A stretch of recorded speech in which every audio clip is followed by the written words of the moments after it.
lunch together. We had meetings together, staff, and I think we've come up to some pretty good solutions and conclusions. And we'll be working a little bit after this, and then I assume you're going back home.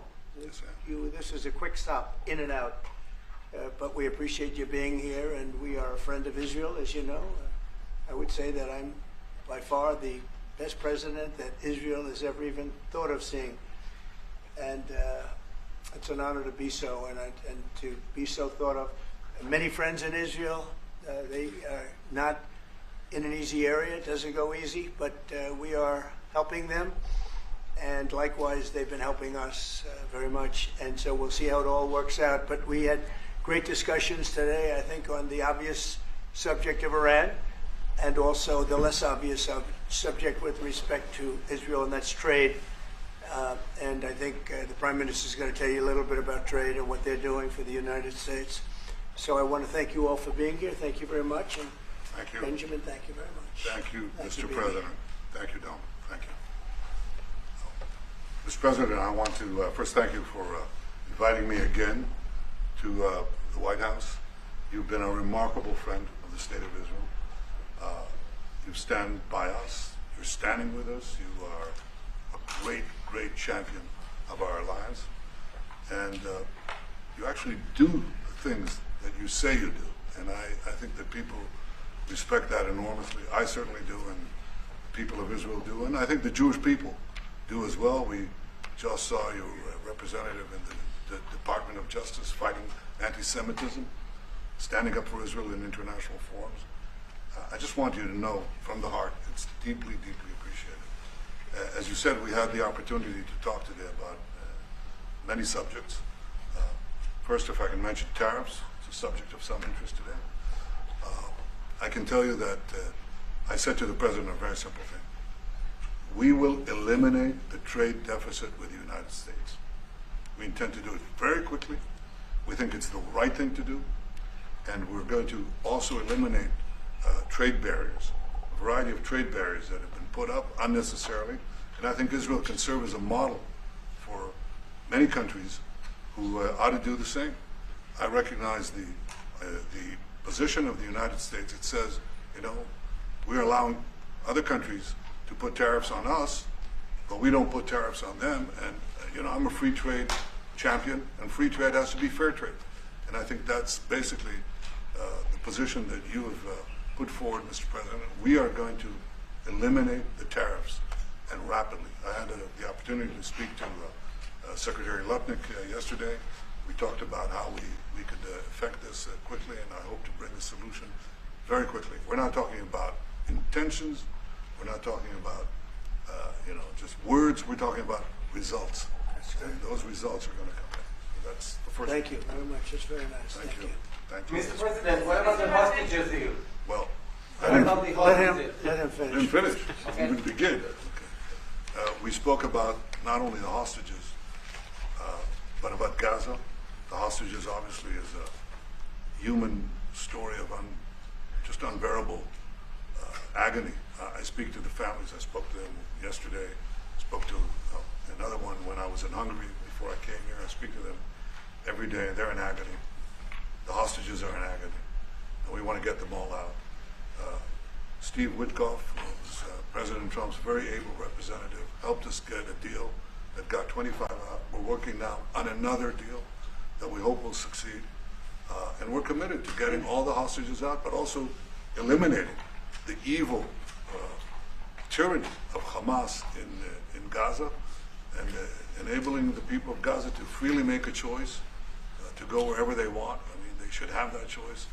And the President put forward a vision, a bold vision, which we discussed as well, including the countries that might be amenable and are amenable to accepting Palestinians of their free choice if they choose to go there. And I think that's the second thing that we discussed. But the hostages came right on top. We also discussed the situation in Syria. We've had neighborly relations with Turkey that have deteriorated, and we don't want to see Syria being used by anyone, including Turkey, as a base for attack in Israel. Turkey is a country that has a great relationship with the United States. The president has a relationship with the leader of Turkey. We discussed how we can avoid this conflict in a variety of ways, and I think we can't have a better interlocutor than the President of the United States for this purpose. And of course, we also discussed Iran. Look, we're both united in the goal that Iran does not ever get nuclear weapons. If it can be done diplomatically in a full way, the way it was done in Libya, I think that would be a good thing. But whatever happens, we have to make sure that Iran does not have nuclear weapons. That's the end of my speech. Mr. President, any Israelis want to know what is your specific we're having plan to direct getting all talks the with. arms Wait a done? minute. Wait. We're having direct talks with Iran, and they've started. It'll go on Saturday. We have a very big meeting, and we'll see what can happen. And I think everybody agrees that doing a deal would be preferable to doing the obvious. And the obvious is not something that I want to be involved with, or frankly, that Israel wants to be involved with if they can avoid it. So we're going to see if we can avoid it. But it's getting to be very dangerous territory. And hopefully those talks will be successful. And I think it would be in Iran's best interest if they are successful. We hope that's going to happen. And we had just a lot of good talks on a lot of things. I appreciate very much what you said about the tariffs. We've been ripped off and taken advantage of by many countries over the years, and can't do it anymore. Just can't do it anymore. We can't be the stupid people anymore. And it's all because of the people that sat in the seat right here. Not your seat, but this seat. They allowed things to happen to our country that they shouldn't have allowed to happen on trade and other things, many other things. I mean, look at what's happened with our last president, where he allowed millions of people to come into our country with an open border. Who would want an open border? How stupid is that? But he allowed millions and millions of people, and of the millions, and I think it was 21 million people, but let's say 3 of them were serious criminals, serious murderers and drug dealers and gang members and people from jails. All the jails emptied out right into our country, right along the open border on Mexico, generally the Mexico open. They came in from Canada too, by the way, a lot. But generally speaking on the southern border. And what a shame it is that we are now working very hard to get them out, get the criminals out, get the murderers out, the drug dealers, the mentally insane, get them out. They dropped the mentally insane in our country too. And this was all done by the Biden administration. It's a disgrace that we have to work so hard. And then we have judges that try and protect these people, but they didn't protect us when the people were being let in. But to get them out is never easy with these people. So I think we're doing a great job. The border is the best it's ever been. It's even as strong as it was. I had a great, solid border. I think it might even be tougher right now and stronger. So people are coming into our country, but they're coming in legally. We have a legal process, and we have that moving along properly, because we need people to come into our country. But we want people that can love our country and cherish our country. So that's where we are. And with that, any questions?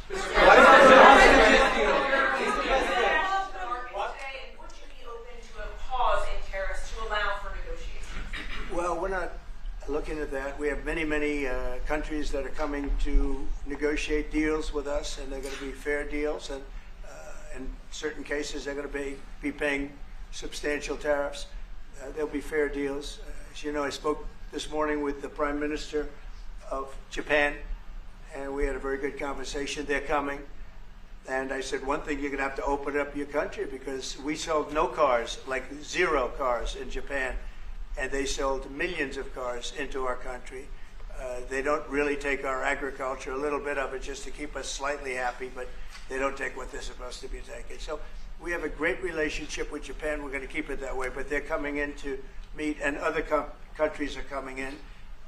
With China, as you know, against my statement, they put a 34% tariff on above what their ridiculous tariffs were already.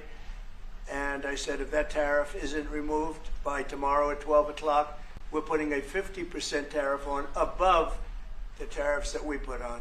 So they've gone for years. They've become a rich country because of people, again, that were in the White House that allowed this to happen. hundreds of billions of dollars a year they'd make on us on trade, and it shouldn't be that way. And I have a great relationship with President Xi. I hope it's going to stay that way.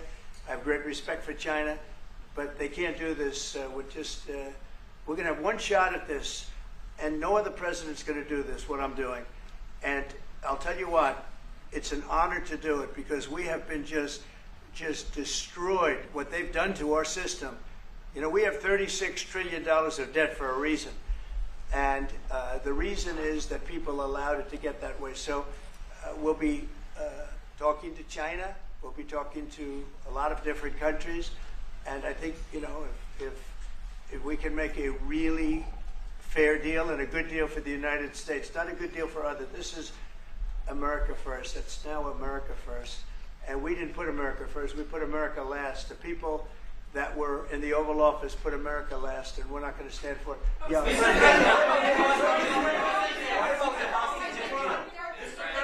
ahead. Go ahead. Two questions. Do you expect any of these deals to be made before April 9th? And secondly, there have been some mixed messages from your administration. You're talking about negotiations, and yet others in your administration are saying that these tariffs are actually permanent. What is that? Well, it could be. They can both be true. There can be permanent tariffs, and there can also be negotiations, because there are things that we need beyond tariffs. We need open borders. You know, we almost had a deal with China where we're going to open up China. It was almost done. Some of you remember it during my first term, and it was very disappointing. We ended up making a great deal. $50 billion worth of product was sold. $50 billion. You'd like that in Israel.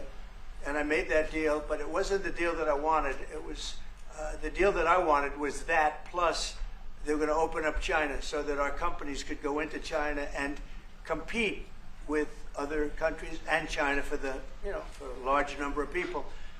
And at the very end, that deal was terminated, and we went to a piece of the deal. And so there are a lot of things outside of tariffs, but tariffs are very important. But there are a lot of things like opening up countries that were totally closed. China's essentially a closed country. In fact, it is a closed country. And what they do is they charge tariffs so that if you sell cars or if you sell anything, nobody's going to buy it because the price is out of control.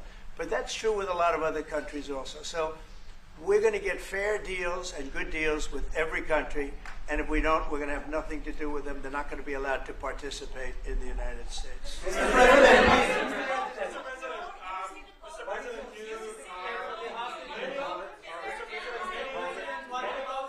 Hold it. Just relax. We have time. This gentleman is all day long. Mr. President, many of thank you. Go ahead.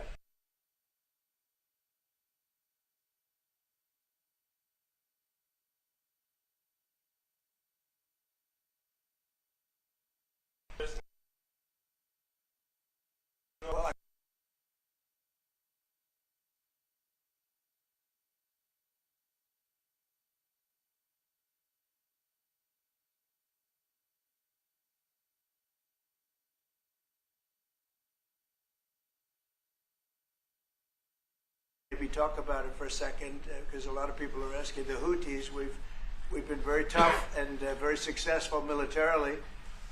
We've really damaged them badly. These were people shooting down ships and other things, by the way, flying objects like airplanes. And we've put a major hurt on the Houthis, which nobody's been able to do. We've really hit them hard. And it's every night, night after night, and we've gotten many of their leaders and their experts. They're experts on missiles. I mean, they actually make missiles. Nobody thought that, but they make missiles. They're highly sophisticated, and they're very tough, but they've been very badly damaged. Nobody else was able to do that but us. Pete, you want to discuss that, please? Yes, sir. It's been a bad 3 weeks for the Houthis, and it's about to get worse. It's been a devastating campaign, whether it's underground facilities, weapons manufacturing, bunkers, troops in the open, air defense assets. We are not going to relent. And it's only to get more unrelenting until the Houthis declare they will stop shooting at our ships. And we've been very clear at the Iranians as well. They should not continue to provide support to the Houthis, and that message has been made very clear. So we have a lot more options and a lot more pressure to apply, and we know, because we see the reports, how devastating this campaign has been in them, and we will not relent.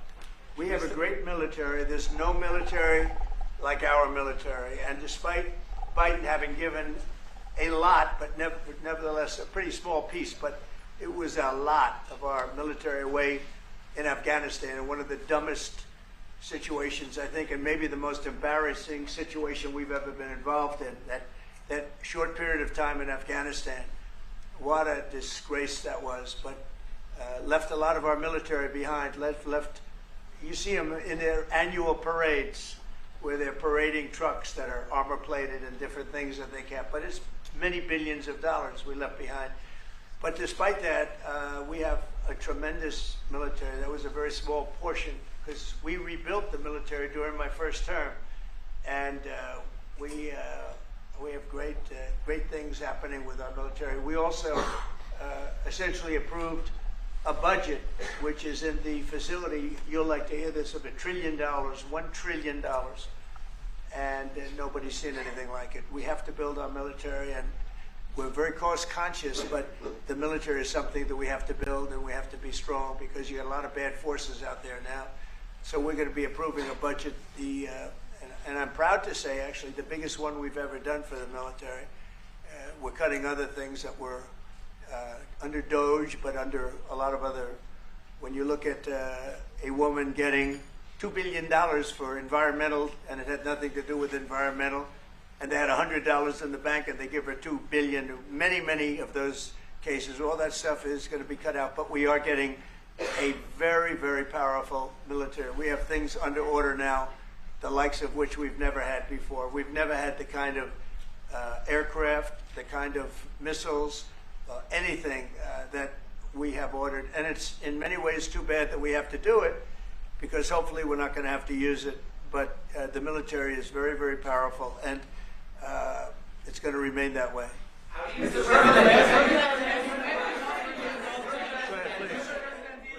Yes, Queen? Thank you, Mr. President. I want to ask you about Iran, because this is the first time we hear that the U.S. is having a direct contact with the Iranians. Is it possible to give us some more information? At what level is the U.S. High level, very high level, yeah. We're dealing with the Iranians. We have a very big meeting on Saturday, and we're dealing with them directly. You know, a lot of people say, oh, maybe you're going through surrogates, or you're not dealing directly, you're dealing through other countries. No, we're dealing with them directly, and maybe a deal is going to be made. That would be great. It would be really great for Iran, I can tell you that. But hopefully, we're not going to have to get into that. We are meeting very importantly on Saturday at almost the highest level, and we'll see how it works out. Please. How do you ensure, Mr. President, that these tariffs don't drive U.S. trading partners into the hands of the Chinese? I'm not worried about it. I'm not worried about it. If they want to be in the hands of the U.S., they don't want to be in the hands of the Chinese. And the Chinese have turned out to be really not very good at that. People that are with us, they're with us. But we cannot be taken advantage of any longer. I used to watch these deals for years. I've been talking about it for years. You know, I've been talking about it for 35 years, how our country is being ripped off. I mean, 30 years ago it was Japan, then it was something else, then it was another group, then it was China. China's doing the best job of it, frankly. And it's just not going to happen. Not going to happen. The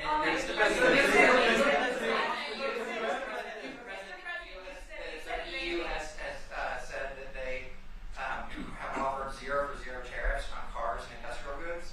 Is that not enough? Well, the EU, no, it's not. The EU has been very tough over the years. I always say it was formed to really do damage to the United States in trade. That's the reason it was formed. It was formed with all of the countries from Europe, I guess most of them, not all of them, but most of them. And they formed together to create a little bit of a monopoly situation, to create a unified force against the United States for trade. So they have NATO, which is largely the same countries, and they took advantage of us dollar-wise and militarily until I got there. You know, I was able to get $600 billion from NATO where they paid NATO because most of these nations weren't even paying. We were paying for NATO, so we're paying them to guard them militarily, and they're screwing us on trade. So that's not a good combination. So now it's really turned around. It's the opposite, and the European Union's been very bad to us. They don't take our cars, like Japan in that sense. They don't take our agricultural product. They don't take anything practically. And yet they send millions of cars in a year, Mercedes-Benz, Volkswagen, BMWs. They're sending millions and millions of cars into the U.S., but we don't have a car that's been sold to the European Union or other places, but let's go for the European Union. And it's not going to be that way. It's got to be fair, reciprocal. It's got to be fair. It's not fair. We have a deficit with the European Union of $350 billion.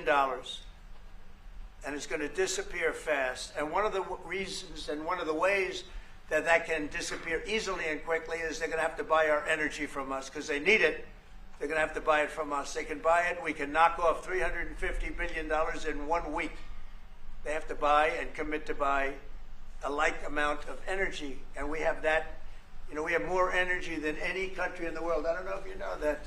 He knows everything, but the one thing he may not know, we have more energy than any country in the world. We have more of every kind of energy, every form of energy, from oil and gas to coal. And people talk about, I call it beautiful, clean coal.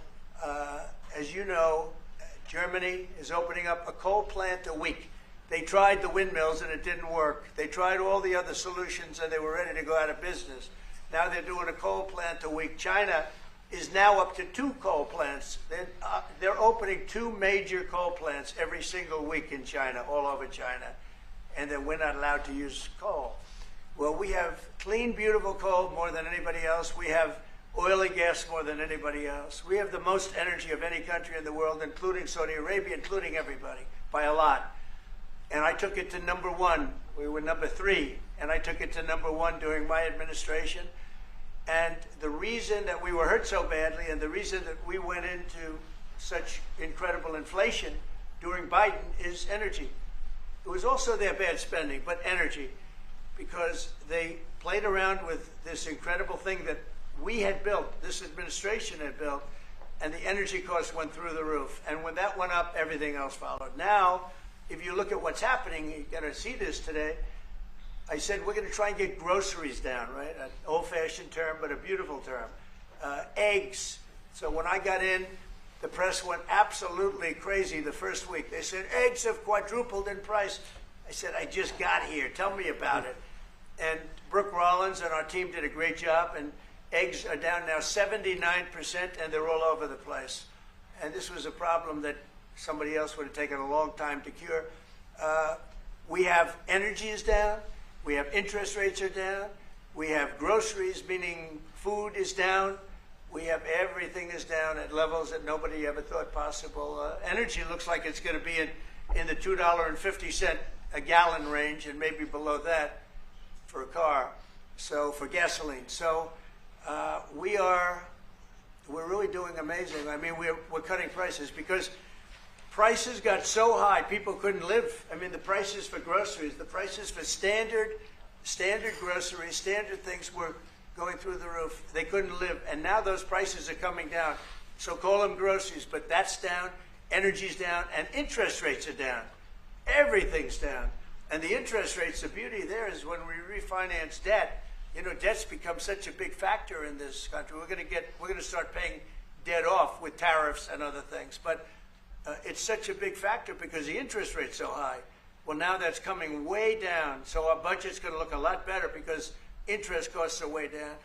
And I guess I've done that. Okay. Many Israelis are watching you now on live show. Good. What is your specific I hope they like way of getting the hostages out from the horrific captivity? Yeah, we are trying very hard to get the hostages out. We're looking at another ceasefire. We'll see what happens. But we want to get the hostages out.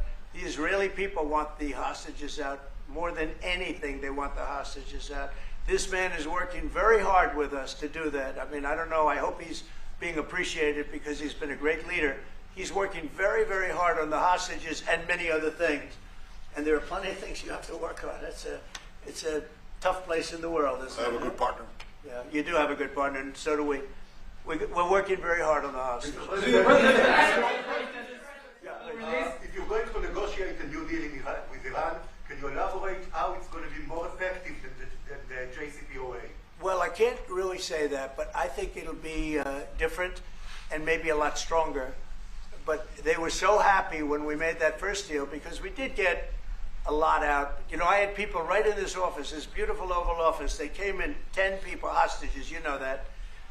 And I said to them, so how was it? And the stories they told me, I mean, as an example, I said to them, was there any sign of love? You were there, 10 people. It's only 10, but it's pretty representative.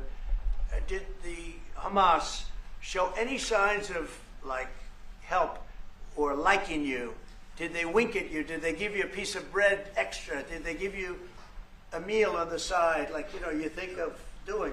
Like would happen in Germany, would happen elsewhere. People would try and help people that were in unbelievable distress. They said no. I said all of them. I said, did they ever wink at you like, you'll be okay? You're going to be okay? No, they didn't do that. They'd slap us. The hatred is unbelievable. And the lives, you know, they lived in a pipe, not really a tunnel, it was a pipe. And they always thought they were suffocating. They were going to suffocate. And then they'd open up the pipe, and it was like 3.5 feet high. This isn't, you know, we hear tunnels bad, but pipes are worse. And the stories I heard were incredible. But I just said, was there any sign of potential love or affection? And there were none whatsoever. It was amazing to me. There was nothing like, here, take this, it's a little extra meal or something. They lived like hell. I don't know. They seemed to be, they were amazing to me because they seemed to be pretty normal. They weren't scarred, but I guarantee underneath they have to be scarred. And one was there for 356 days. Another was there for about 180 days, you know, a long time. These are people that have been really, really horribly treated. I've never seen anything like it, actually. I was very surprised to hear the answer. Yeah, Thank you, Mr. President. Are there 2 or 3 countries that are on your list that you feel are farther along in getting their tariffs lowered? I think there are many that want to get rid of tariffs right now. European Union, I mean, as badly as they've treated us, they've brought their car tariffs essentially off. I guess they brought it down to 2.5, and I hear maybe to nothing.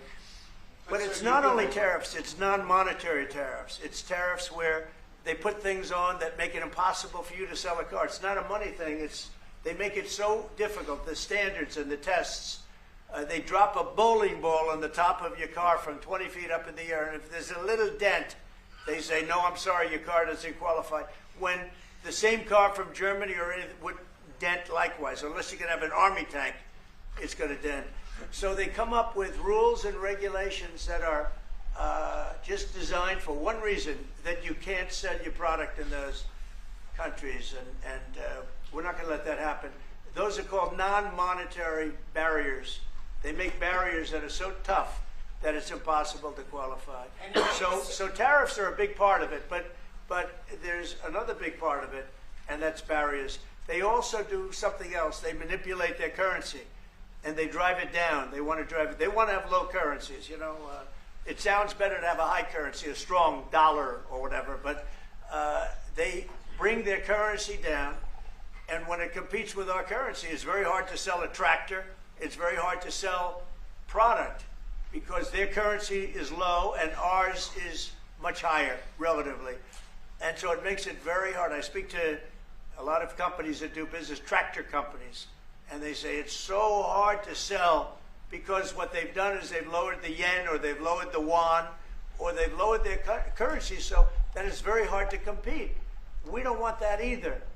So we have a lot of things that we're talking about, but we're going to fix it properly, and it's going to be fair to everybody.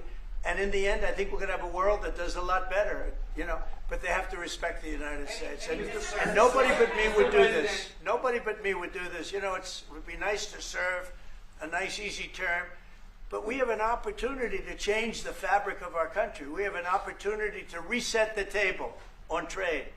We lose billions of dollars. We lose close to $2 trillion a year on trade. We lose $1 trillion a year to China.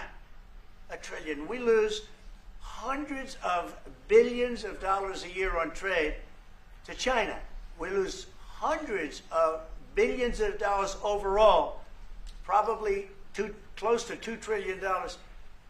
Why would we do that? Number one, why would we do that? And then you have to say, is it sustainable? Then you hear about all of the people that say, well, deficits. If we have a deficit with the country, or if the country has a big surplus with us, like China has a massive surplus, that they take and they spend on their military. Well, we don't want that.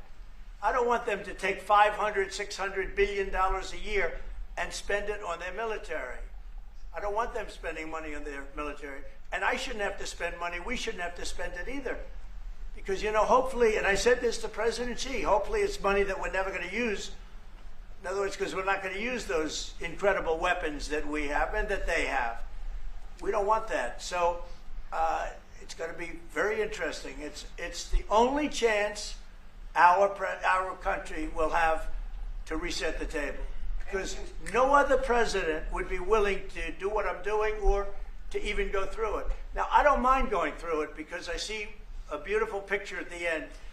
But we are making tremendous progress with a lot of countries, and the countries that really took advantage of us are now saying, please negotiate. You know why? Because they're getting beaten badly because of what's happening. They're getting beaten badly. They're being devalued as countries. But it's the only chance we're going to have to reset the table on trade. And when we do, we're going to come out unbelievably well. We're going to have a strong country economically again.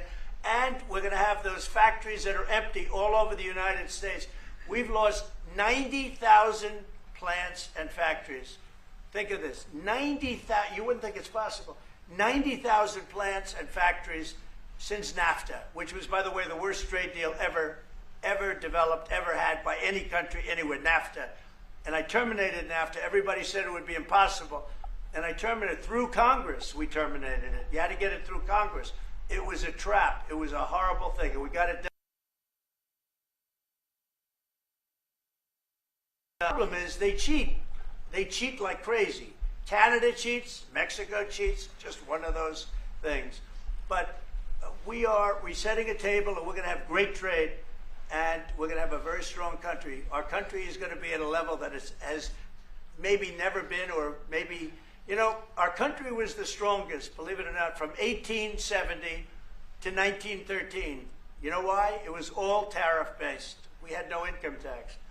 Then in 1913, some genius came up with the idea of let's charge the people of our country, not foreign countries that are ripping off our country. And the country was never that kind of wealth. We had so much wealth, we didn't know what to do with our money. We had meetings, we had committees, and these committees worked tirelessly to study one subject.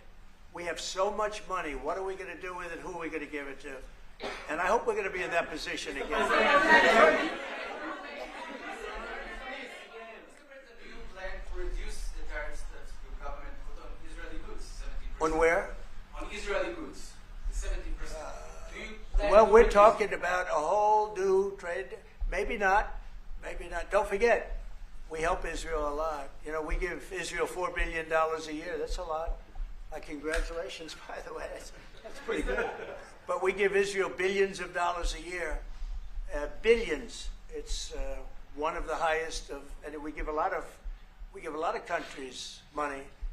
You wouldn't believe if I said we give Afghanistan a lot of money. Do you? Because that was a Biden deal, another Biden deal. Not only did he embarrass us with that, but they give them billions of dollars, Afghanistan, right? So, but no, we take good care of our friends, and we don't take care of our enemies. We're not taking care of our enemies anymore, but we do take care of our friends. The IDF is fighting again in the Gaza Strip. I myself might be called up in a month. Do you think that's the way to pressure Hamas to get to a deal? And do you think blocking humanitarian aid is also an effective pressure? Well, you know how I feel about the Gaza Strip. I think it's an incredible piece of important real estate, and I think it's something that we would be involved in, but you know, having a peace force like the United States there controlling and owning the Gaza Strip would be a good thing. Because right now, all it is for years and years, all I hear about is killing and Hamas and problems. And if you take the people, the Palestinians, and move them around to different countries, and you have plenty of countries that will do that, and you really have a freedom zone. You call it the freedom zone, a free zone, a zone where people aren't going to be killed every day. That's a hell of a place. It's a, you know what I call it, a great location that nobody wants to live in, because they really don't. And when they have good living, real living, where Hamas and all of the problems they have, the level of death on the Gaza Strip is just incredible. And I've said it. I don't understand why Israel ever gave it up. Israel owned it. It wasn't this man, so I can say it. He wouldn't have given it up. I know him very well. There's no way. They took oceanfront property and they gave it to people for peace. How did that work out? Not good. Is the immigration, sorry, Mr. President, is the immigration? Which immigration? From Gaza. From Gaza. All it is a concept that I had that I think is good, and now people are copying it. You know, maybe you want to tell. People are talking about the Trump plan. Gee, why don't we do that? Would you like to answer that question? I think what the president talked about is, first of all, to give people a choice. You know, Gazans were closed in, and any other place, including in arenas of battle. I mean, whether it's Ukraine or Syria or any other place, people could leave. Gaza was the only place where they locked them in. We didn't lock them in. They're locked in. And what is wrong with giving people a choice? Now, we've been talking, including over lunch, about some countries, I won't go into them right now, that are saying, you know, if Gazans want to leave, we want to take them in. And I think this is the right thing to do. If you give, you know, it's going to take years to rebuild Gaza. In the meantime, people can have an option. The president has a vision. Countries are responding to that vision. We're working on it. I hope we'll have good news for you. I will say, people really do love that vision. It's a long-term vision, but so importantly is to have that be a safe field, because you're right smack in the middle of the Middle East. You're right along Israel. It should have never, ever been given away. It shouldn't have been given away by Israel. I don't know why they did it. I mean, I do know why, because they were promised peace, but that didn't work out too well, because it's one of the most dangerous pieces of land anywhere in the world. Gaza is one of the most dangerous places in the world. So they gave it away for a good intention, and it didn't work out that way. And a lot of people like my concept, but, you know, there are other concepts that I like too, and there are some concepts I don't like. You know what I don't like? The way it is now, because right now it's a dangerous death trap, Gaza. Yeah. Thank you, sir. Can you talk a little bit about your potential meeting with Vladimir Putin? Do you still plan to meet with him? Could that happen in Saudi Arabia? And maybe you could elaborate as well a little bit on not providing tariffs on Russia, sir. So the reason we're not talking about tariffs with Russia is because we're not doing business essentially with Russia, because they're in a war. And I'm not happy about what's going on with the bombing, because they're bombing like crazy right now. They're bombing. I don't know what's happening there. That's not a good situation. So we're meeting with Russia. We're meeting with Ukraine.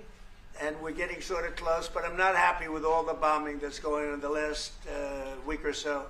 Horrible. It's a horrible thing. It's a horrible thing.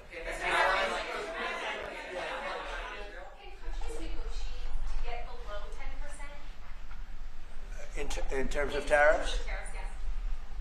Look, we've been ripped off and taken advantage of for 40, 50, 60 years. And the reason we got ripped off and the way they did it was tariffs. They would charge tariffs, massive numbers of dollars. And when you look at China, when I took over, it was at $507 billion they were making. I call it making. A lot of people say, oh, it doesn't mean anything, having a surplus. It means a lot, in my opinion. It's almost like a profit or loss statement.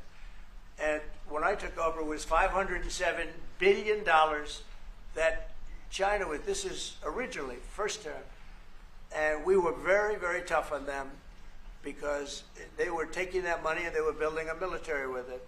Then when Biden came in, he let him get away with murder. He had no idea. I'll tell you what, that man had no idea what was happening, whether it was the border or China or anything else.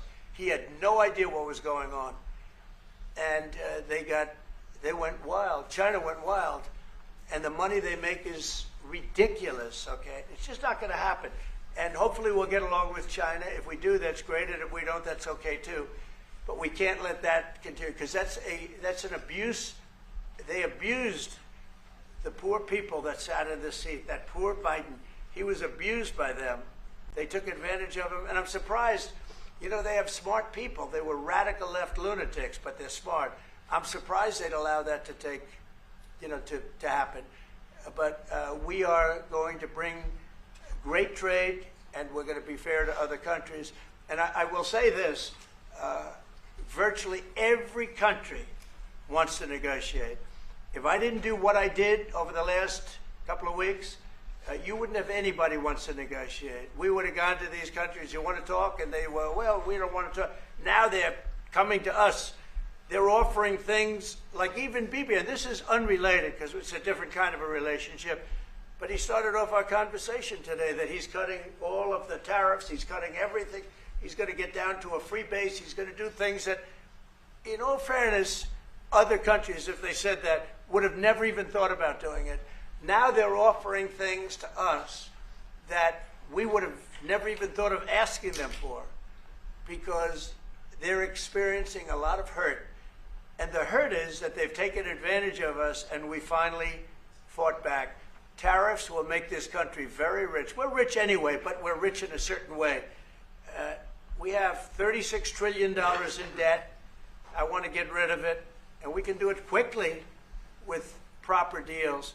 So when countries don't allow us to sell our product, but we allow them to sell their product, when they charge us massive amounts of money for the privilege of going into their country, those days are over. Okay.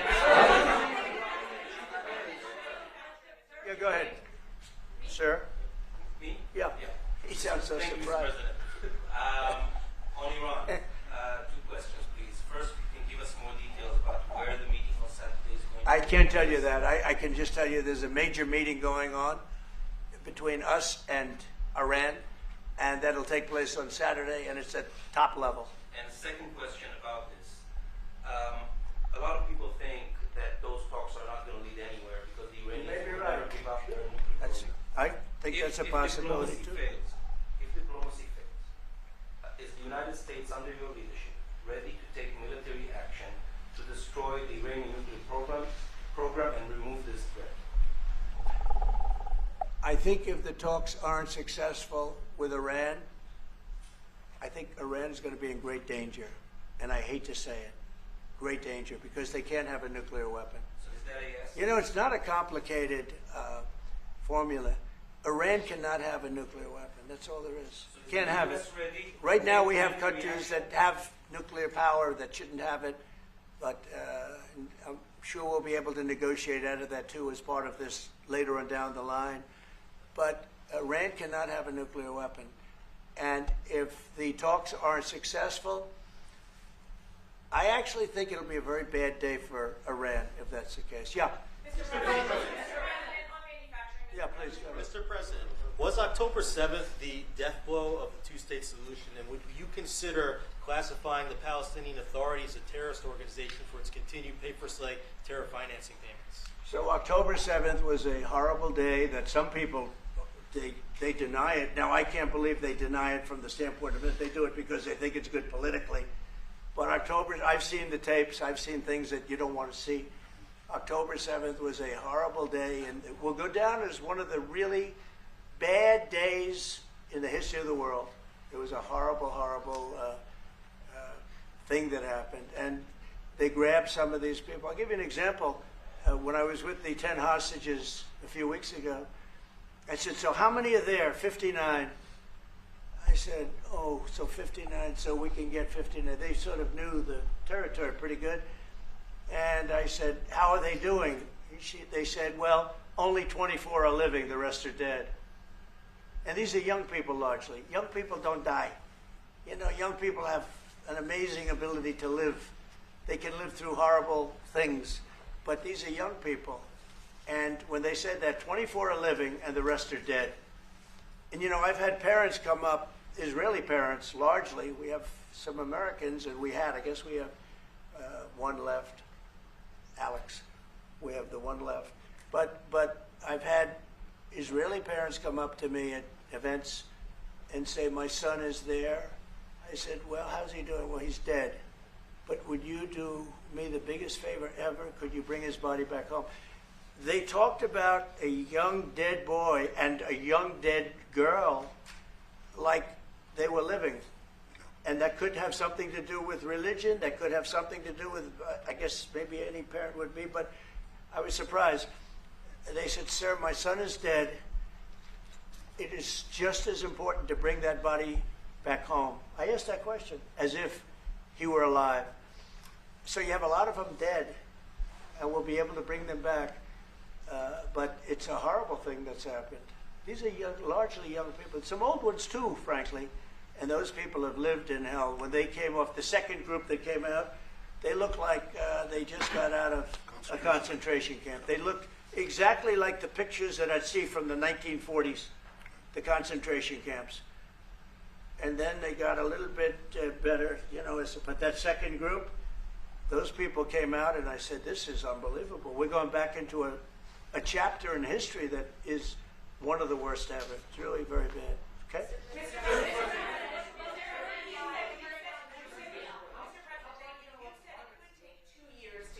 American manufacturing fully up to speed in response to these tariffs. What happens in the meantime? Should Americans be prepared potentially for years of disruption? We have now $7 trillion. Think of this, $7 trillion of commitments from companies wanting to go in, from Apple to many, many companies. But that takes time. Many from Taiwan. What? It takes time to Of course it takes time. Well, are you asking me a question, or are you telling me? Yeah, it takes time. You know, you got to build a thing called a factory. You have to build your energy. You have to do a lot of things. I'm giving them energy. You know, we're going to let them build their own power plants. They'll be their own. Essentially, they're going to be in charge of the power plant because our power is not reliable enough. You have a grid that's old and susceptible to a lot of things, including bombing and weather and a lot of other things. And we're going to give them record timing in terms of approvals of electric plants. Most of them want to build electric plants. We need massive amounts of electricity if we're going to compete with China and others. And interestingly, we're way ahead right now in the AI race with China. But the way we lose that race is if we can't give them electric.